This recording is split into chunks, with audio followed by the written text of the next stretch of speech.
वैसे खासा टाइम हो गया मैनू सोचदियां, पर एक गल दी समझ नहीं आ रही कि कदी ऐसा तुसां कीता है कि तुसां जे नवां मकान बनवाया होवे ते उस मकान दे बाहर मिस्त्री दे नां दी फट्टी ला दित्ती होवे कि फलां मिस्त्री दी बड़ी मेहरबानी कि उसने सानू नवां मकान बना के दिता। ते या उस मकान दे बाहर जेड़ा गेट लगा है उस गेट ते तुसां कोई तख्ती लाई होवे वेल्डर दे नां दी कि फलां वेल्डर दी मेहरबानी कि जिसने सानू इतना खूबसूरत गेट बना के दिता। ते या तुसां महल्ले दे किसी दुकान तू राशन खरीदिया होवे ते उस दुकानदार दी फट्टी ला दित्ती होवे कि फलां दुकानदार दी मेहरबानी कि उसने सानू राशन दिता। या किसी गड्डी ते सफ़र किया होवे ते उस गड्डी वाले दी तारीफां करके पुल बंदे होण कि फलां बस वाले दी बड़ी मेहरबानी कि उसने सानू मंजिल तक पहुँचाया। ते जे तुहाडे कोलों पुछया जावे कि ऐसा क्यों है ते यकीनन तुहाडा एक ही जवाब होना है कि यार उन्हें किहड़ा साडे ते एहसान कीता, साडे कोल पैसे नहीं लै।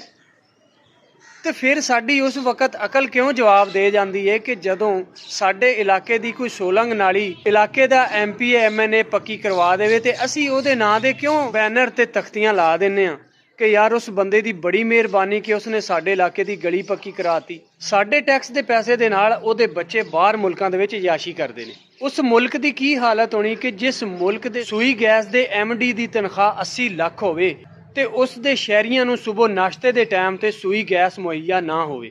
जिस मुल्क दे जज दी तनख्वाह 20 तो 25 लाख होवे ते उस दे शहरी नूं इंसाफ ना मिल सके। ये लोग तो याशी करते हैं साडे टैक्स दे पैसे ते।